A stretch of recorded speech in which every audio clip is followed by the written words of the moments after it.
Sage Saperstein, VP of Sales and Strategy at Barstool Sports, here with Tyler Munson, the VP of Growth at MoneyLion, who also worked at some prominent banks such as Goldman Sachs, Wells Fargo. With that, Tyler, curious, what's it like working at a digital-first financial company compared to some of those traditional banks I just named? Sure. Thanks for that question. It's very different.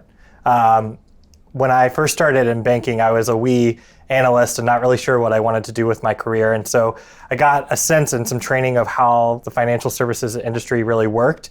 And I wanted to take those learnings and work for a much smaller company so I could actually create a brand and help the company grow. So I've been at MoneyLion about 6 months, and it's been awesome to help the brand grow and acquire customers at scale. And I'm learning a whole different set of skills at MoneyLion.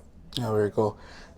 No lack of financial news in the last 14 months, from inflation in one year to the R word and recession in the other, to the FTX debacle, to the bank run on Silicon Valley. As a financial marketer, how does that impact your day-to-day? And then also the thing they all have in common is trust, or the lack thereof. Consumers more than ever asking, is my money safe? How are you taking that to the day-to-day? How does it impact what you're doing? How do you track new customers in that environment? Sure. I mean, you rattled off 3 big landmark things that have happened in the past 14 months. And I would say in any other circumstance, that amount of change over a decade would fundamentally change the way that financial services have to market to customers and acquire to customers. And so we're really having to adapt on the fly and really think about the way that we market our product to customers so that they actually trust us, right? Customers are now questioning, hey, is this not only a place that I want to use this product, or do I know this brand, but also is it actually going to have my money in a particular time frame a few weeks, months, years from now? And that's a really big challenge. When it comes to money, trust is the number one thing that you have to really lay into. And so I think the way that we are trying to reposition MoneyLion is not only every time you can use MoneyLion, but also we have the financial expertise and the educational content to help you manage your money successfully and actually improve your financial standing. And so that's requiring us to think about the messages that we have in market pretty differently, as well as the way that we're actually positioning our brand across the board. Yeah, very cool. And what's one thing that excites you that MoneyLion has on the horizon the next year? Sure. We grew quite substantially in 2022. We had almost 100% customer growth year over year. And so I'm really excited to see the company continue that trajectory into the next year. About a year and some change ago, we acquired a company called Even Financial, which is now called Engine by MoneyLion.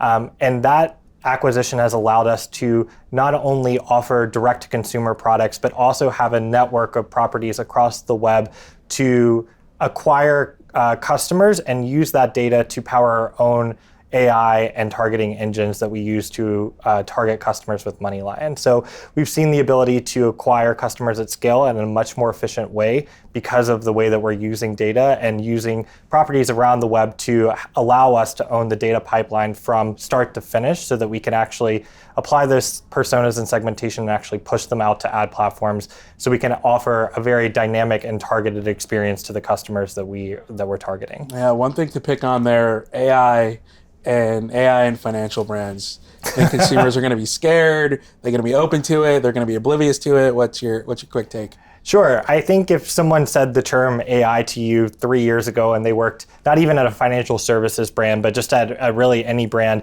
that would always make me kind of question what that actually meant. I think it was a buzzword for a long period of time, but I think where we are now with the tools and services and expertise that we're seeing in the space, AI actually really is possible. And so we're able to use that first-party data that I was just talking about and create really robust customer segmentation and actually apply that not only to the ad creative that we have in the market and the performance marketing creative that we have in the market, but also power a really dynamic and powerful experience within our mobile app to pair up the financial state that we believe you to be in with the actual products that we offer within our own experience. Oh, very cool. Last topic.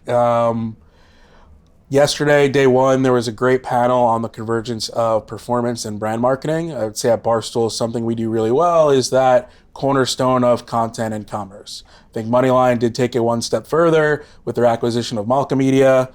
brand creates podcasts like Mike Tyson's Hotbox, shows on Netflix, other awesome branded content.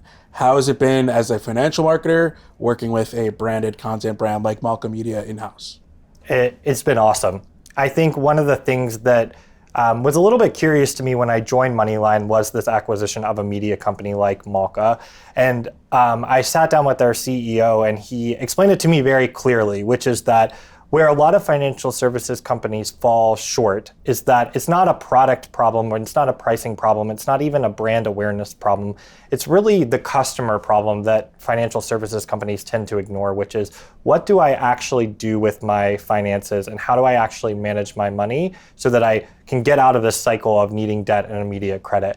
And so what the acquisition of Malka Media really allows us to do is to have really dynamic content made on the fly, really rich and powerful in a way that a lot of financial services companies really struggle to create content. And so we're able to bring that content right natively into our experience and use it for all of our brand purposes so that we can actually educate customers in a really dynamic and fun way so that they can actually understand the decision that they need to make from a financial perspective. And then because they're a MoneyLion customer, they can make that decision right within our mobile app. So it's been really awesome.